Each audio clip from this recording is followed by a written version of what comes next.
안녕하십니까, 김한표 의원님. 예, 반갑습니다. 반갑습니다. 우리 김동성 대표님, 예. 그리고 또 대기자님 다 반갑습니다.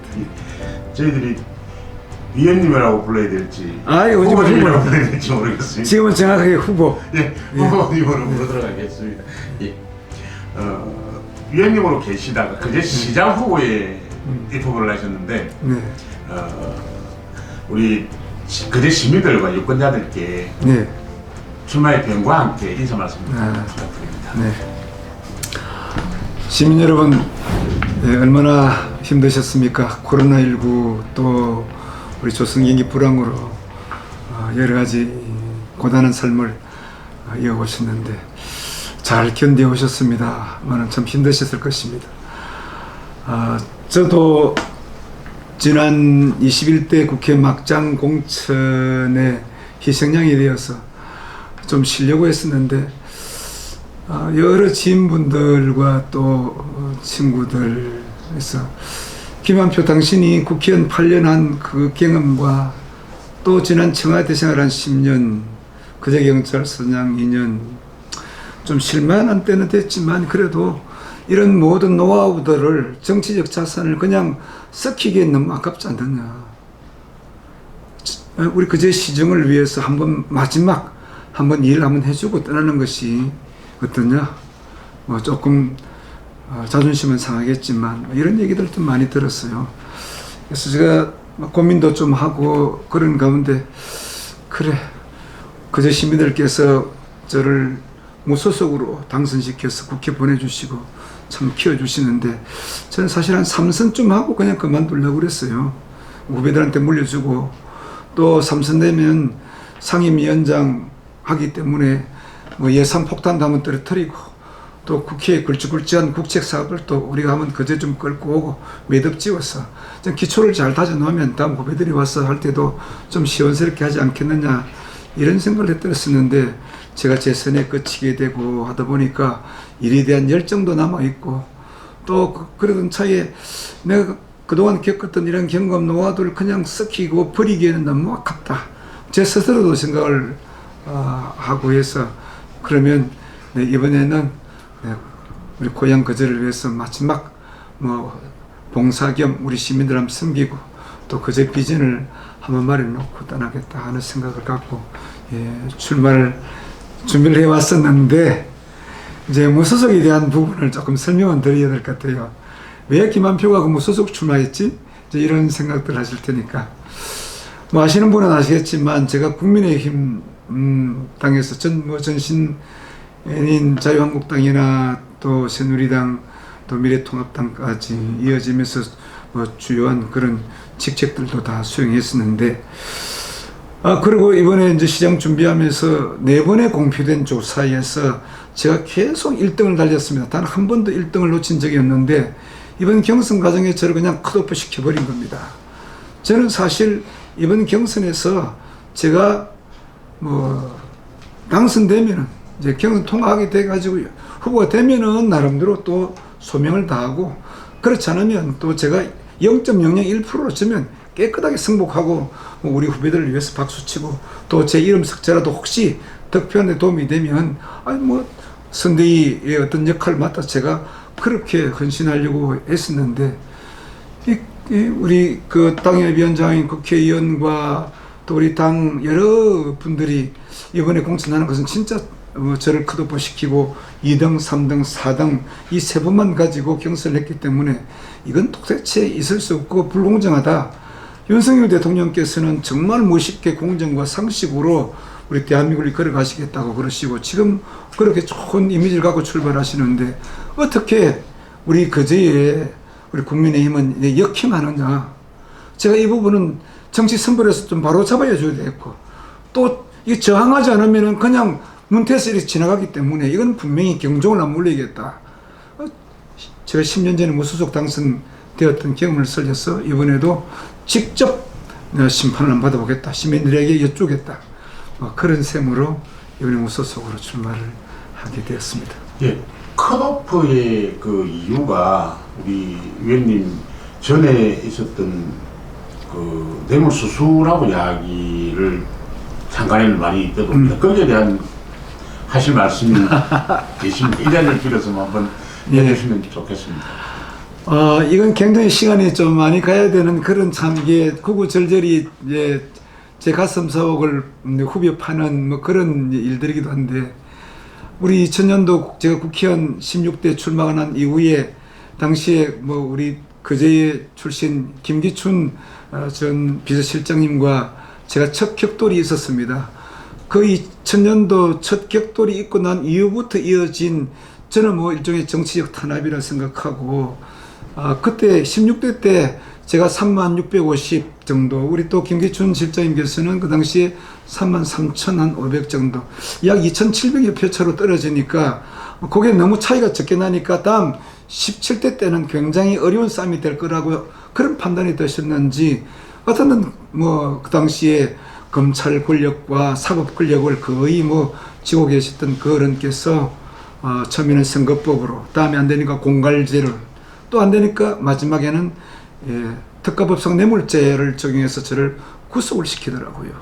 1억 5천 뇌물 받았다고. 당시에 97년도에 우리 IMF 왔습니다. 외환위기 와가지고 제가 서울에서 주택을 짓다가 공사 대금이 부족한 부분을 가지고 아는 채로 거제 서장으로 내려왔어요. 그걸 좀 정산해야겠다 싶어서 당시에 제 지인들을 통해서 그렇게 좀 빌렸고 그 다음에 차용증을 때로는 써주기도 하고 또 이자도 갚기도 하고 뭐 그러기도 하고 또 어떤 지인분한테는 제가 뭐 원금만 돌려달라고 해서 그렇게 또 그 말씀을 듣고 제가 또 약속을 이행을 꼭 했었는데 사인 간의 채무 관계를 가지고 이제 올가매든 그렇게 이제 몰고 갔었지요. 제가 그렇게 판단할 수밖에 없는데 그렇게 돼가지고 이제 이루어지는데 특가법상 뇌물죄는 전부 다 무죄가 났습니다. 무죄가 나고 그냥 기만표를 내보내면은 뭐 이건 그 당시에 대부분의 우리 거제 시민들께서 누가 한 일이라고 다 생각하기 때문에 기만표를 정치적 영웅으로 만들어주는 일은 없애겠다라고 판단하셨는지 공소장을 변경해서 징역 1년에 집행유예 2년을 이제 때렸었는데 그러면 뇌물 액수가 얼마냐? 뇌물 액수는 추산할 수 없다. 산정할 뇌물 액수는 없다. 그 다음에 추징금도 없다. 그럼 뭐가 뇌물이냐? 재임 시절에 돈을 빌린 것이 뇌물이고 뭐 이자 안 준 상당액이 뇌물이다. 이렇게 끌고 갔었죠. 근데 중요한 것은 제가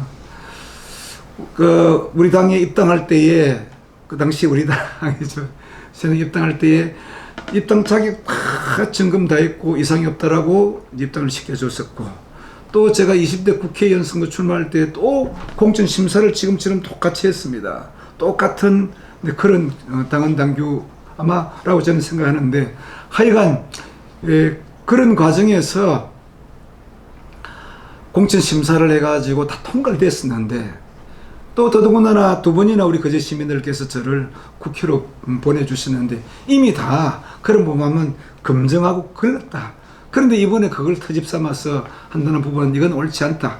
만약에 그렇게 규정을 적용한다면 당시 경선에 참여했던 후보들은 역시 우리 당이 갖고 있는 당헌 당규에 전부 다 원천 배제 대상인 후보도 그게 포함되어 있는 거예요. 그럼 자르면 같이 잘라야지 왜 저 혼자만 자르느냐는 거예요. 이건 말이 안 된다는 겁니다. 그래서 다른 저희가 있었지 않느냐. 이건 옳지 못한 공천이고 사실 막장 공천이었다. 저는 꼭 그렇게 표현하고 싶습니다. 조금 뭐 길긴 했습니다만 제가 제 얼굴에 늘 가슴에 달고 다니는 좋은 글씨라서 참 이 부분은 불행한 그런 정치적 과거를 안고 있습니다. 또 비슷한 질문 하려다가 이제 다른 걸 좀 돌리겠습니다. 네.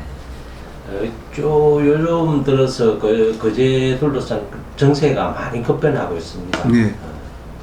앞으로 어떤 변화가 예상되고 어떤 준비를 있어야 될지 간단하게 좀 말씀해 주십시오. 우선에 정세에 보면 뭐 정치에 관한 부분인데 이번에 뭐 제가 무소속으로 출마를 하게 됐고 국민의힘 또 박정우 후보, 민주당의 병강용 후보 이렇게 하고 그다음에 무소속 후보 한 분 또 계신데 아마 이제 선거가 자꾸 이제 종반점으로 들고 투표율이 가까우게 되면 우리 시민들께서 아마 판단을 현명하게 하시려 봅니다. 처음에는 김한표 뭐 왜 나왔지 뭐 이런 말씀들 좀 들었는데 갈수록 이제 국민의힘 후보가 뭐 이번 언론에 다 났기 때문에 이 부분은 뭐 공개적인 부분이기 때문에 그래서 경남 선관위에서 고발을 이제 한 겁니다. 뭐 그 내용은 뭐 저희들이 사실은 아직 수사 기한도 아니고 하기 때문에 잘 모르지만 일단 언론에 나와 있는 그런 부분은 금전 살포를 통해서 당헌 명부 관련한 이런 일들이 현 후보와 국회의원 사무실에 있는 직원 간에 이루어진 그런 부분이기 때문에 이 공당의 어떤 후보와 또 국회의원으로서는 이 부분에 대해서 저는 반드시 처음에 뭐 내용이 어떻든 간에 꼭 사과가 먼저 필요했지 않느냐. 저는 그런 생각인데 아마 제가 국회의원이거나 아니면 당협위원장 좀 됐으면 먼저 사과를 저는 했을 겁니다. 그런데 뭐 선관위 어떤 결과를 보고 등등 한다고 저는 그렇게 알고 있는데 아직 뭐 그런 선관위에서 경상남도 또 선관위에서 검찰에다가 고발을 했다고 제가 이 기사를 보고도 아직까지 그에 따른 뭐 사과나 다른 어떤 언급이 없는 거 보면 이건 좀 판단을 좀 잘못하는 거 아니냐. 공당에 책임을 맡은 분들은 그런 자세가 좋지 않다 이렇게 생각이 되고요. 또 한 가지 경남 그 선관위라고 하는 그 이 조직이 우리 개인이 갖고 있는 어떤 그런 그 이미지와는 다릅니다. 그건 공조직이고 대한민국 선거를 총괄하는 조직인데 그게 선관위원장이 보통 법원장 출신들이 많습니다. 현재 법원장이거나 그러니까 그 경남선거관리위원장 같으면 아마 지금 제가 알기로는 창안지방법원장께서 맡고 있는 것으로 그걸 알고 있는데 이런 분들이 법적인 판단을 하면서 검찰에 고발할 때는 선거에 영향을 줄 수 있는 일에 대해서는 굉장히 세심하게 주의를 살피고 그 다음 고발 여부를 하는데 그 내용 자체가 제가 볼 때는 충분히 고발해도 되겠다라고 하는 판단에 서셨기 때문에 경남 선관위에서 고발하지 않았나 검찰에. 예. 그리 되면은 앞으로 이제 검찰에 고발됐으니까 뭐 앞으로 이제 수사도 받아야 되고 그다음에 또 다음에 상황에 따른 재판도 뭐 진행되어야 되고 상황에 따라서는 뭐 여러 가지 과정이 이제 있을 텐데 하여간 우리 거제시로 봤어도 우리 거제시정을 위해서도 참 이게 어려운 국면에 접어들지 않겠느냐. 뭐 더 이상 얘기하고 싶지만 그 정도 선에서 마치기로 하고. 네, 후보님 현재 일각에서 우리 거제시장 후보를 보는 시각 중에 그 2강 1중 1약이라는 말이 나돌고 있습니다. 그에 대해서 뭐 견해가 혹시 있으실까요? 2강 뭐 1중 뭐 1중은 누구를 얘기하는지 모르지만 글쎄 근데 그 선거의 판세는 상황에 따라서 많이 바뀝니다. 물론 그대 정당의 양당의 후보들이 뭐 선점을 하고 출발한 것은 사실이죠. 100m를 뛴다면 한 50m는 지금 앞에 가 있는 이제 상황이고 무소속으로 출발하는 사람은 사실은 한 50m 뒤에서 한 표 한 표를 모아가지고 땀 흘려서 가야 되는 그런 지경이기 때문에 처음에 판세는 뭐 그럴 수도 있겠죠. 하지만 선거가 갈수록 이제 각 후보들 갖고 있는 장점, 단점, 그 다음에 여러 가지를 또 선거 공보도 마찬가지고 또 선거 공보를 펼쳤을 때에 대통령이나 국회의원 정도 같으면은 뭐 당에서 또 뭐 정당 위주로 가겠지만 우리 거제 살림살이를 위해서 또 거제를 빛나가기 위해서 가는 우리 거제 시정을 지휘해야 될 시장은 그런 나 조금 떨어진다는 거예요. 그래서 객관적으로 보고 누가 가장 거제 시장으로서 적합한 인물인지 그렇게 가지 않겠느냐는 게 제 생각입니다. 공약도 보고 그다음 지나온 삶의 과정도 보고 또 우리 지역사회에서 어떤 일을 했는지 또 많은 경험이 있는지 없는지 초보인지 아닌지 뭐 여러 가지를 다 분석하고 비교해서 우리 현명한 시민들께서 판단하지 않으시겠나. 뭐 빨간색, 파란색 이것만 보고 가는 시대는 이미 지났다, 오래됐다. 그만큼 우리 거제 시민들은 성숙되어 계시다. 저는 그렇게. 후보님, 그 우리 나머지 3명 후보하고 비교를 해가지고 내가 이것만큼은 내가 최고다라고 하는 부분이 있을까요? 뭐 잘 아시는 대로 제가 굳이 설명 안 드려도 제가 지난 이제 공직 생활을 통해서 청와대에서 10년 이제 뭐 대통령을 모시고 세계를 다니기도 하고 그 넓은 세계에서 많은 것을 보고 듣고 느끼고 또 생각하고 뿐만 아니라 또 청와대라고 하는 것이 대한민국 정치 1번지 아닙니까? 우리 공무원들이 청와대 파견되는 그런 경우에는요, 그 공무원들 중에서 제일 A급들, 소위 우수한 공무원들이 가는 곳 아닙니까? 다들 그래서 선호하는 곳인데, 그런 데 가서 공직자의 자세를 비우고, 또 대통령이 어떻게 하시니까 국민들로 또 사랑받는다, 또 어떻게 하니까 편을 받는다, 이런 어깨너머의 공부도 참 많이 배웠다고 저는 생각합니다.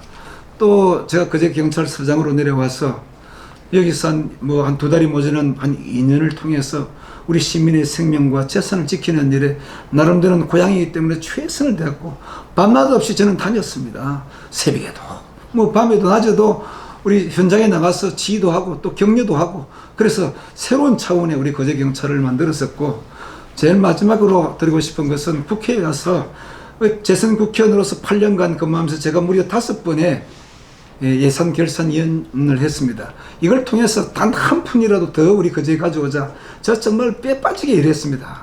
그 다음에 국정에 대한 경험을 이제 쌓으면서 거기 가면 뭐 예산 아닙니까 우선에 그 이제 많은 예산을 어쩌든지 우리가 한 푼이라도 더 가져오고 해서 아마 이제 예산이라고 이렇습니다.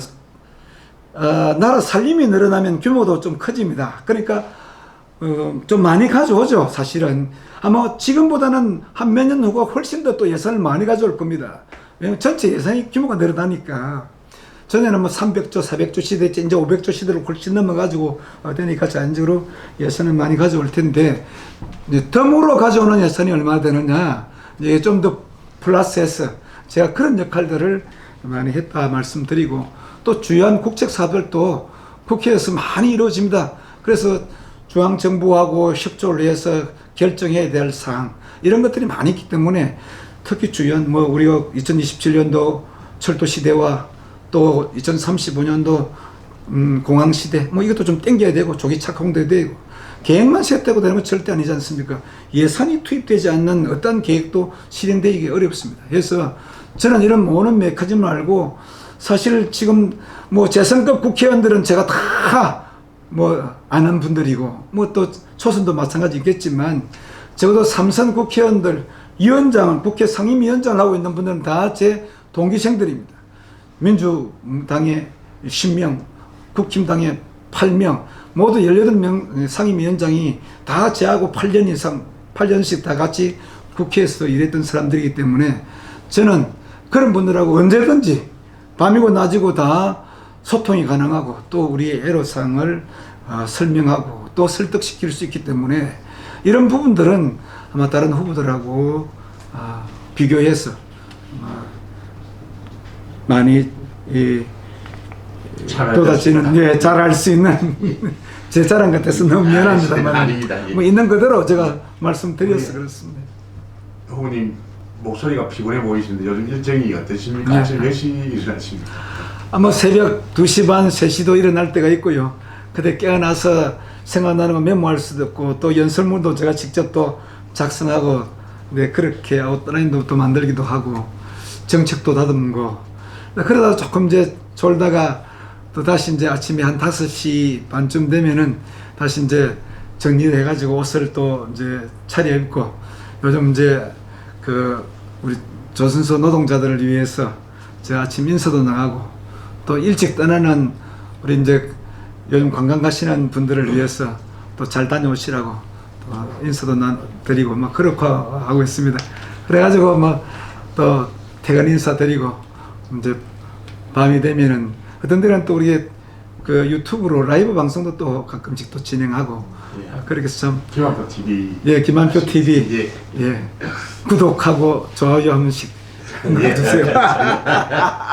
예, 우리 김한표 후보님은 그제 경찰서장으로 계실 때, 네. 뭐 시인도 하신 걸로, 시도 상당히 수준 이상의 잘 쓰시는 걸로 알고 있고, 예. 그때 유행했던 게 반자는 건배사에서 반자는 정으로 채우겠습니다는 예. 건배사가 있었는데, 뭐 거기에 대한 뭐 에피소드나 예. 이유가 있었습니까? 반자는 사랑으로 채워주세요. 정확한데 물론 그 중에 사랑을 정으로서 반자는 정으로 채워주세요. 우정으로 채워주세요. 반자는 용서로 채워주세요. 반자는 뭐 봉사로 채워주세요. 제가 그런 얘기를 이제 즐겨 썼습니다. 그러니까 우리가 이제 워낙 우리 바닷가 지역이 많아서 저도 이제 뭐 포구에서 자랐습니다만 참 이 술을 많이 드세요. 제가 어릴 때 우리 할아버님도 59에 돌아가셨는데 워낙 약주를 좋아하시고 옛날에 그러시더라고요. 이 단명하시던데 그래서 이게 우리 술 문화가 참 뭐 나쁘지 않고 때로는 우리가 한 잔 술에 시름을 달래기도 하고 우리 서민들한테는 꼭 좋은 친구이긴 한데 너무 과음을 하니까 건강도 해치고 처음엔 사람이 술을 먹다가 둘째는 뭐 술이 술을 먹다가 이제 그 다음에 술이 사람을 먹는 지경까지 이렇게 되어보니까 이 술 문화 좀 고치는 게 어떻겠느냐 이런 막 하는 아우성들이 있어서 제가 그때 글을 하나 수필을 하나 쓴 게 반잔은 사랑으로 채워주세요. 그러니까 술이든지 뭐 음료수는 반잔 채우고 비어있는 반잔에 사랑을 채운다는 그림을 이제 해가지고 제가 수필을 썼는데 이게 그 당시에 참 유행해 좀 했었죠. 그래가지고 제가 이 문구를 문화공보부에 등록을 했어요. 그러니까 아무나 이 부분을 뭐 이제 그래 꼭 필요한 사람은 쓰시라고 제가 뭐 문은 열어놨지만 문화공보부에 등록되어 있는 반자는 사랑으로 채워주세요. 예, 그렇게 수필도 쓰고 그때 연타로 해가지고 처음에는 반자는 사랑, 반자는 눈물로 채워주세요. 제가 반자는 눈물로 채워주세요 이 글을 쓸 때는 그때 매미 때로 저는 기억 안 나는데 막 근데 태풍이 불어가지고 그때 막 집들도 무너지기도 하고 했는데 그때 제가 야인 생활할 때거든요. 국회의원 시간 떨어져가지고 그래서 어디 딴 데 좀 가 있다가 왔는데 매미 이제 태풍이 부르니까 집이 걱정돼서 왔는데 그때 제가 사실 우리 아버지 사시던 집을 이제 날려버렸습니다. 선거 때문에 빚 때문에 날려버렸는데 그때 아버지 어머님이 그 제 사촌이 그 갖고 있는 조그마한 움막에 거기 살고 계시는데 비가 워낙 때리니까 그 움막에 비가 세가지고 이만한 그 우리만한 다라이 소위 큰 이제 거기다가 비를 이렇게 받고 계시더라고요. 어떻게 그렇게 참 마음이 그때 너무 죄송스럽고 아팠는지. 근데 좀 전에 가니까 제가 이제 그 우리 어머님이 막 울고 계시더라고요. 그래서 왜 우시느냐고 그러니까 내가 우리 엄마 그러니까 우리 할머니죠. 우리 할머니 돌아가실 때도 너희 할머니 돌아가실 때도 안 울었는데 네 옷을 컨테이너 박스에 넣어놓고 그 다음에 거기다 네 짐을 보관하고 있었는데 이게 태풍이 와가지고 그 컨테이너 넘어가면서 제가 입고 있던 그 와이셔츠 옷가지가 다 날려가지고 흙탕물에 뒹구는 그 모습을 보면서 우리 어머님이 그 옷가지를 주스면서 그 참 피눈물을 흘렸다는 거예요. 그래서 저는 그때 우리 어머님이 흘리던 그 눈물을 저는 파란 눈물이라고 이렇게 명명을 하고 그때 쓴 수필이 반자는 눈물로 채워주세요. 어머님 제가 이 다음에 성공하는 그런 날에도 내 축배의 잔에도 가득 채우지 않고 반자는 엄마가 흘렸던 이 눈물을 채워서 제가 축배의 잔을 들겠습니다. 힘들고 어렵게 살아가는 분들을 위해서 제가 꼭 이 마음 잊지 않고 내 정치를 이어나가겠습니다. 네, 그렇게 해서 그 글을 썼죠. 2010년에 제가 한국 수필에 수필가로 등단을 하고 2018년인가요? 제가 월간문학의 시인으로 등단을 해서 지금은 시인 겸 수필가로 있는데 많은 글을 쓰지 못합니다만 정치 떠나면은 제가 좀 그렇게 문작 활동이나 좀 할까 이런 생각을 하고 있습니다. 감동적입니다. 아이고 별 말씀 제 얘기해서 미안합니다만. 감사합니다. 예. 그동안에 어떻게 보면 당이 다르다는 이유로 시장과 국회의원 간의 소통 부재라는 지적이 많았습니다. 부모님이 가지고 계신 이 부분에 대한 견해와 어떤 유기적인 관계 개선에 대한 어떤 견해가 있으면 말씀해 주십시오. 좁은 정치, 작은 정치에서는 안 됩니다. 적어도 국회의원이나 시장 좀 되면요, 좀 막 터놓고 좀 통 큰 정치해야 됩니다. 왜 우리나라 정치가 그렇게 좁은지 몰라. 좁쌀처럼 작고. 서로 당이 달라가지고 뭐 국회의원은 이런 어느 당이고 시장이 다른 당이도 그거는 우리가 선거할 때 우리가 입어 모시고 좀 벗어놓고, 시민을 위해서 우리가 누가 잘하나 경쟁해야 될 거 아닙니까? 국회의원이 예산 이만큼 따오면 시장은 이만큼 더 뭐 하는데, 국회의원이 못 따온 예산 가서 또 얘기가 좀 따와줘. 나누는 건 또 우리 시장이 나누지 않습니까? 김한표가 왜 평가절하를 받느냐? 진짜 예산 많이 따오고 최대 제까지, 물론 제가 아까 말씀드렸다시피 국회의원 예산이 늘어나기 때문에 갈수록 이제 예산이 늘어납니다. 그러나 좀 더 따올 수 있는 그런 열정이 필요하거든요, 국회의원이. 국회의원 제가 8년 하면서 5번을 예결위원을 했는데, 예결위하면 바쁘기도 하고 힘듭니다. 다른 사람은 해외 여행 갈 때, 출장 갈 때 저는 예결위원 한다고 지금 들어갔습니다. 나가라. 꼭 우리 그제 힘드니까. 조선산업 요즘 어렵지 않느냐. 물론 다른 데도 쫙 들어가고 싶어 할 거 아니에요. 하지만 저는 키워프 들어가서 남들이 하지 못했던 무려 5번의 예결위원 하면서 제가 한 푼이라도 더 따가지고 우리 그제시에 갖다 놔두었습니다. 그러면 그제시장께서 다 일일이 이제 분배하지 않습니까? 분배 기능은 그제시장이 하고 큰 덩어리 도는 예산은 국회의원이 가져오는데, 그래서 이런 부분 가지고 국회의원이 가져온 큰 국비라든 이런 부분은 물론 우리 시장도 같이 함께 협력해서 가져오는 거죠. 국회의원이 다 가져오는, 지 혼자 힘으로 가져온 건 아니지만, 하여간 예결산 위원들라서 예산을 지켜내고 이렇게 이제 가져온 부분을 우리 시장이 골고루 잘 나누고, 그 다음에 균형 발전하도록 이렇게 시정을 펼쳐나가는데, 저는 이런 차원에서 국회의원하고 시장이 다르다고 해서 이게 다 소통 부재예요, 사실. 그러니까 국회의원도 소통 부재이고 시장도 소통 부재가 되면 그런 현상이 벌어지는 거예요.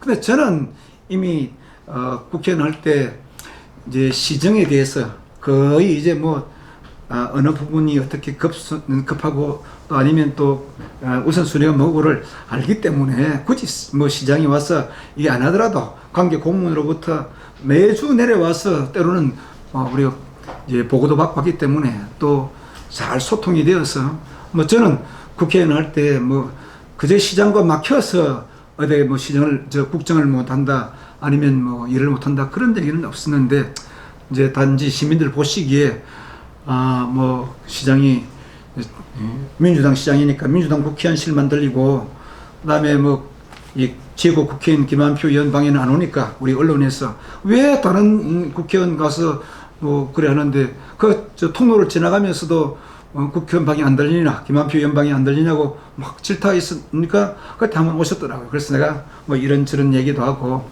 덕담도 해드리고, 또 때로는 좀 이제 싫은 소리도 좀 해드리고, 싫은 소리에 대해서 여러분 굳이 물으신다면 내가 말씀드리겠지만 등등 그렇게 해서. 근데 지금 이제 잘 소통하고 있겠죠. 근데 하여간 저는 그래서 김한표가 시장이 되든 국회의원이 되든 그거는 당과 소통하는 그런 부분이라든지 국회의원과 시장과의 소통 부분은 전혀 걱정 안 하셔도 된다. 우리는 시민을 위해서 일하는 사람이지 자기 출세를 위해서 자기 영달을 위해서 이런 사람은 아니다. 우리 가족 관계에 대해서 좀. 네, 가족 관계. 네, 저는 제 구순이 넘으신 우리 아버님과 또 우리 어머님 이렇게 지금 간포에 살아 계시고요. 장목면 간포입니다. 그다음에 이제 아내와 또 이제 시집간 2딸 외손주들이 이제 셋이가 있죠.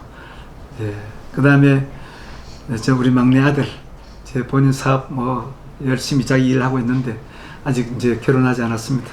그게 제가 남아 있는 숙제입니다. 다복하게 잘. 사모님이 정말 보이지 않는 곳에서 내조를 하고 계시고 지금도 옆에 안 계셔도 이 국회의원에서 하고 계신데, 참 제 식구한테는 제가 참 할 말이 없습니다.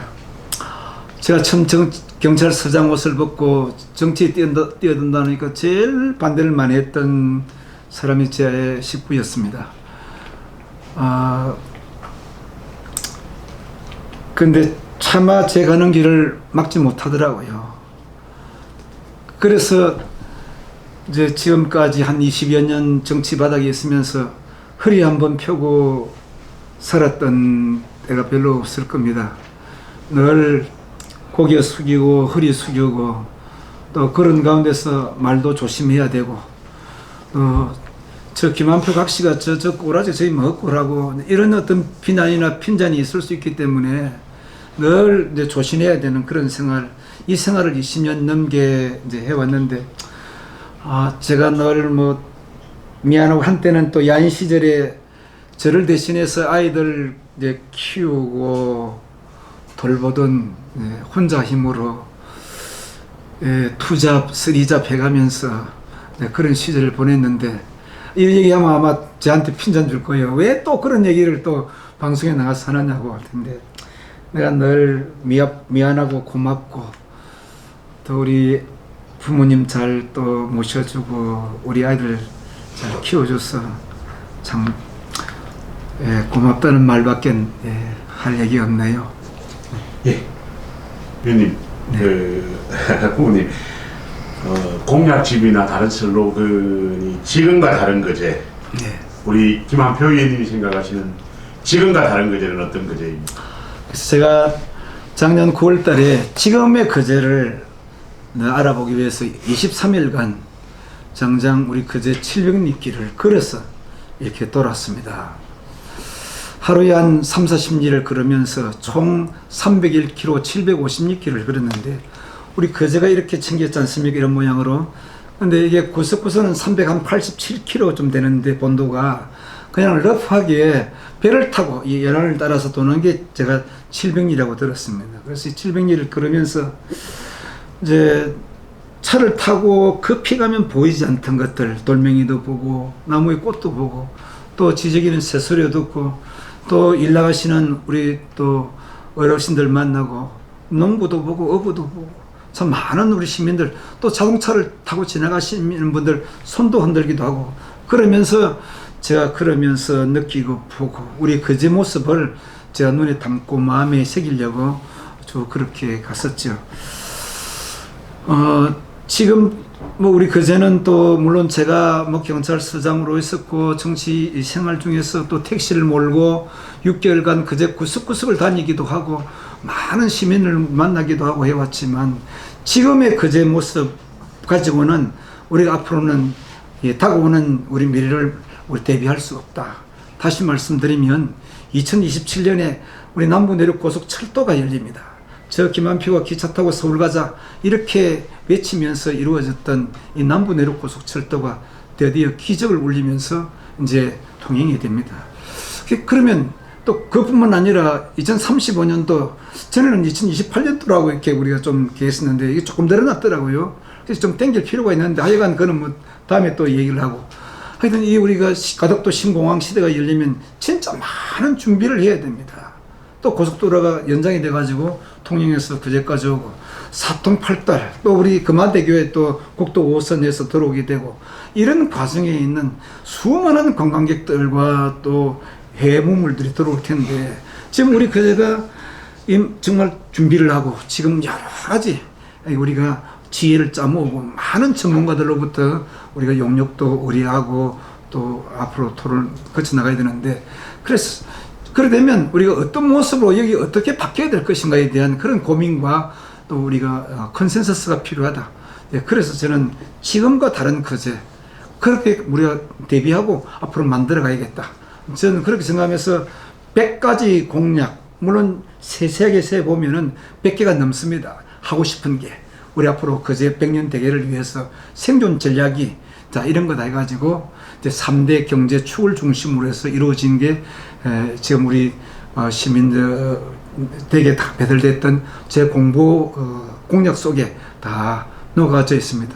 너무 많기 때문에 다 그것도 좀 추려서 넣었는데 하여간 앞으로 제가 우리 시정을 추진해 나갈 그런 이 비전과 방향들이 이 공약 속에 녹여져 있다 이렇게 보시면 됩니다. 후보자님 앞으로 이제 후보자님 당선이 되시고 시정을 하시면 인사가 참 중요하지 않습니까? 네. 우리 인사에 대한 평소 실현이라든지 아니면 앞으로 내가 인사를 이렇게 어떻게 하겠다라는 생각이 있으실까요? 저도 뭐 경찰서장 출신이고 그다음에 지휘관으로서 쭉 공무원 생활을 해보면서 그게 가장 사실 중요합니다. 정말 정확하게 지적하셨습니다. 근데 인사가 제가 지금까지 공무원 생활을 한 20여 년 가까이 해오면서 제일 그 원칙은 될 만한 사람이 되고 그 자리에 갈 만한 사람이 그 자리에 가야 된다. 좀 러프하게 제가 말씀드렸지만 이게 제 원칙입니다. 통칙입니다. 왜? 되지도 않는데 치연이라든지 하연이든지 혈연이든지 이렇게 요즘은 또 뭐 흡연까지 또 얘기하더라고요. 흡연 인연을 그런 인연을 통해서 인사를 한다고 하는 것은 이건 인사 그냥 망치는 겁니다. 제가 지금까지 그제 경찰서장도 하고 청와대에서 제가 수많은 우리 그 경찰 인력들을 지휘할 때도 아직도 제가 단 한 번도 인사 잘못해가지고 비난을 받아보거나 한 적은 없습니다. 심지어 제가 그제 경찰서장을 넘어서 제 친구가 그 당시에 진급할 찬스했었는데 이 친구가 정말 제가 왜 인간적으로 보면 그 친구한테 참 뭐 승진도 시켜주고 또 수많은 사람들이 야 한표가 이번에 경찰서장 왔으니까 저 친구는 저 승진될 거다 이런 바람도 안 있었겠습니까? 근데 인사 고과를 매겨보니까 딱 20명 중에 딱 20분에 들더라고요. 그런데 그 중에 통영에서 어느 한 경찰관이 그제 전입을 온 거예요. 그래 와서 보니까 그 사람 한 순위 앞이더라고요. 근데 그 사람이 20대고 이 사람이 21번이 돼버린 거예요. 근데 뭐 사람들이 야 이번에는 뭐 저 친구는 그래도 어쨌든 이래가지고 안 되겠나지만 제가 그 부분은 정확하게 해서 그 친구가 탈락이 돼버렸으면 시켰습니다. 인사 원칙대로 해라. 이게 김한표가 지금까지 공무원으로서 지휘했던 지휘 철학인데 이걸 어제 친구라고 뒤바꿔 버리면 한끗 차이라고 뒤바꿔 버리면 이건 안 된다. 그래서 뭐 제가 친구들한테 좀 섭한 소리 듣고 원망도 좀 듣긴 했습니다만 그러나 그 부분에서는 전혀 제가 후회하지 않습니다. 그렇듯이 어느 고등학교 제가 이 고등학교 이름을 덜미기면 좀 신뢰가 되기 때문에 안 덜미겠습니다. 또 지역도 그런 말 많이 하는데 그것도 제가 덜미기지는 않겠습니다. 그러나 이런 인사는 정말 망조 인사예요. 공정하고 우리 공무원들이 신바람 나게 일할 수 있는 그런 인사를 우리 내야 됩니다. 특히 성과급제라든지 이런 부분은 참 좋잖아요. 열심히 일하는 사람들한테 우리가 또 발탁해서 쓸 수도 있고 하니까 그런 좋은 공정한 인사기를 통해서 우리 그제시정을 획신시키겠다. 정말 달라진 우리 그제시정. 그래서 우리 시민들한테 정말로 우리가 충심을 다하는 그런 우리 공무원들로 우리가 한번 북돋아가겠다. 인센티브도 그리면서. 감사합니다. 저 단일화에 대한 부분은 조금 말씀드리기가 그렇지만은 어떤 구도로 전체적인 구도로 봤을 때 원칙론적으로 말씀을 좀 간단하게 해주시면 좋겠습니다. 그건 얘기 안 들으려고 그랬었는데. 하여간 우리 단일화 부분에 대해서는 저는 늘 그랬지 않습니까? 이 경선에 이기지 못하는 사람이 본선에 나가서 어떻게 이기겠느냐. 그 다음에 단일화에 대해서 이기지 못하면 어떻게 상대 후보가 맞서서 이길 수 있겠느냐. 공정한 경선이라면 저는 1000% 1000% 저는 받아들일 자신이 있습니다. 이길 자신이 있고요. 그러니까 어떤 다른 작용에 의해서 중도 사태라든지 이런 등등으로 인해서 본인이 자신의 사태는 그런 경향이 있을 수 없고 그건 김한표를 정말 잘 모르는 거고 한간에서는 김한표가 돈을 받아먹고 들어갈 것이다.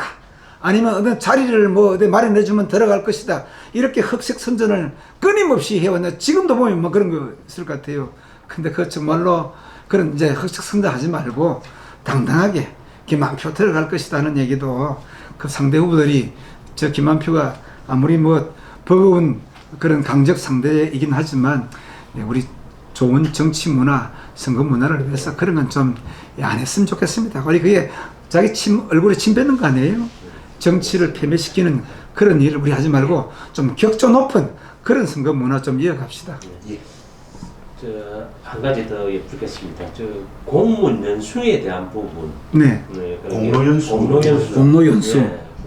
일찍 1년이든지 6개월인지 일찍 퇴직하는 부분이 있지 않습니까? 예. 이 부분에 대한 그 후보님의 견해는 어떻습니까? 이제 공무원 수 같은 경우는 저는 오히려 조금 이제 방향을 좀 달리 보는데 우리 그 공무원 재직 시에 저는 연수를 좀 많이 보내려고 합니다. 왜 그러냐면은 경찰만 하더라도 경위에서 경감, 경감에서 경정 이렇게 한 것 없이 진급하면 다 인근 지방으로 다 갑니다. 어떠서 가서 다른 지역에서 이제 인사 교류도 좀 해가지고 그 교류를 통해서 많이 배워오고 또 그렇게 이제 상호 이제 좋은 점 또 이렇게 나쁜 점 공부도 하고 이러는데 제가 알기로 우리 거제시청은 그냥 여기 들어오시면 뭐 공무원 끝날 때까지 여기서 한 곳에서 대학에 계시기 때문에 밖에 나가서 문무를 익혀 올 수 있는 그런 기회도 적잖아요. 그래서 저 같은 경우에는 많은 우리 그 공무원들 해서 특히 예를 들면 뭐 우리 거제에 투자를 엄청나게 하는 데에 뭐 혁혁한 공을 세웠다든지 1조 투자하는 데에 앞장서서 뭐 했다든지 아니면 5천억 우리 거제에 투자하는 데에 앞장서서 그 역할을 했다든지 이렇게 좋은 일들을 이게 혁신적으로 일했던 분들한테는 저는 해외 연수 많이 보내려고 합니다. 왜냐하면 그분들은 우리 거제를 위해서 이만한 이제 일들을 했기 때문에 그에 따른 상응한 인센티브를 주는 것이 저는 옳다고 봅니다. 아깝지 않을 겁니다. 우리 거제시면. 그래서 좀 공무원들로 하여금 더 넓은 세계에서 많은 걸 보고 오도록 그 다음에 우리 또 뭐 국내에 있는 굴지의 어떤 그런 이제 연수 기회도 많이 좀 가져오고 그 다음에 공무에 크게 지장이 없는 부분에 대해서는 저는 좀 그런 많은 교류를 시키고 그 다음에 공로연수익이 된 부분은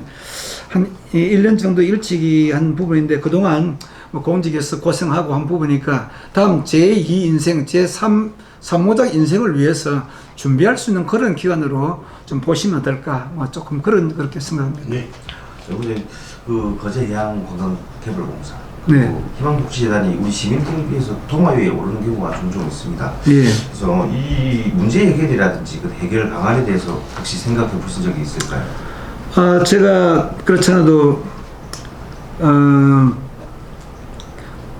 그래서 700리 하면서 구석구석을 다니면서 제가 제일 먼저 보는 게 이제 공원 같은 데 가면은 공원 관리를 어떻게 하고 있느냐, 시설 관리를 어떻게 하고 있느냐, 이걸 참 많이 봤어요. 그래서 반드시 공중 화장실은 제가 열어보고 옵니다. 직접. 근데 이쪽 공원 소원 같은 경우에 가면은 그 공중 화장실에 딱 이런 순간 제 얼굴을 그냥 바라볼 수가 없습니다. 너무 지저분하고 근데 뭐 여러 가지 제가 뭐 말씀 굳이 안 드려도 야 이게 참 우리 거제시가 시설을 해놓고 시설 관리를 못하면 이건 전부 빵점이구나. 아무리 좋은 관광시설 투자해놓아도 뭐합니까? 그런 거 하나 제대로 관리가 안 되면은 아무리 삐깔 좋은 뭐 다 해놔도 야 그래서 제가 이래서 안 되겠구나. 우리 거제관광공사 역할이 이게 좀 어중간하게 됐다 저는 그런 생각합니다. 관광 뭐 그런 부분에도 이게 빼어난 부분이 좀 덜 보이고 하니까 아예 명칭 자체도 이건 좀 바꿔서 차라리 시설 관리하는 부분에 집중시키는 게 좋지 않겠느냐.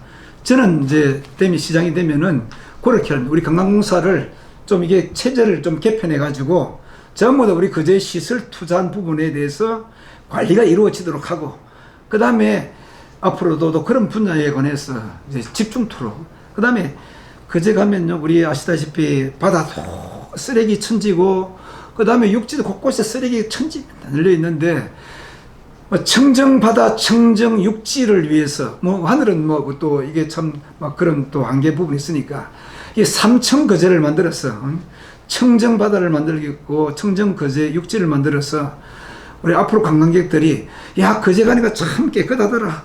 우리 거리에 종이 한 장이 없더라. 쓰레기 하나 없더라. 이런 어떤 정말 쾌적한 도시를 저는 만들고 싶다.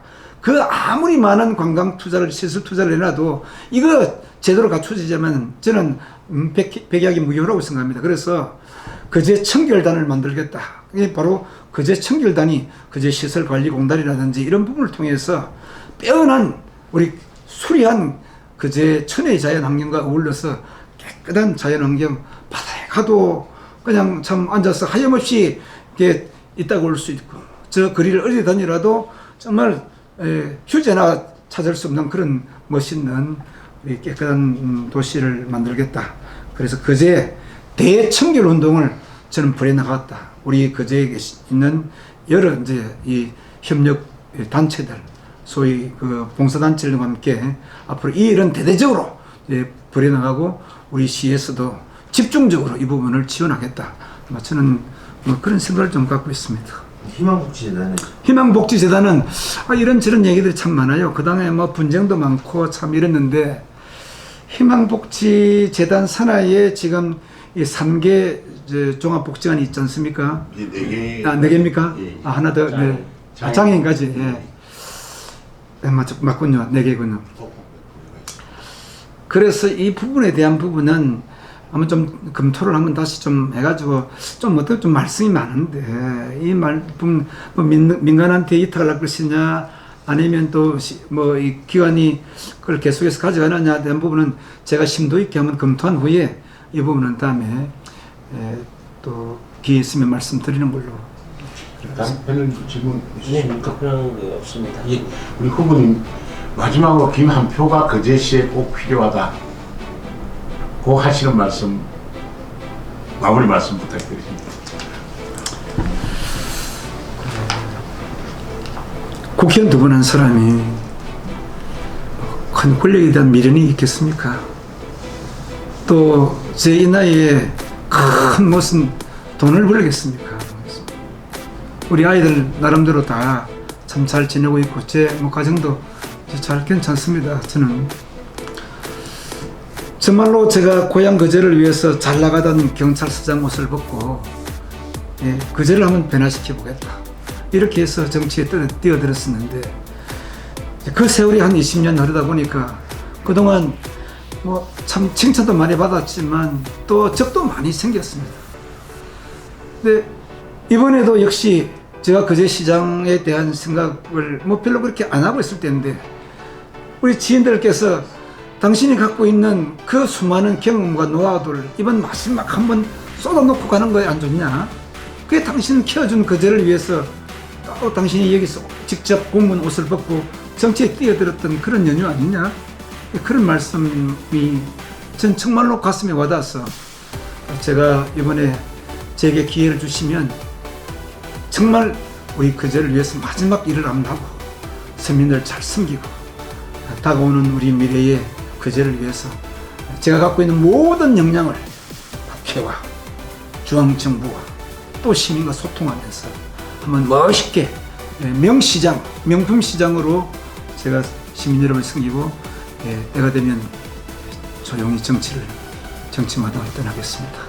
잘 지켜봐 주시고 무소속이라도 10년 전 경험을 살려서 당선될 수 있습니다. 믿으십시오. 김한표를 찍으면 김한표가 당선됩니다. 감사합니다. 고맙습니다. 네. 예.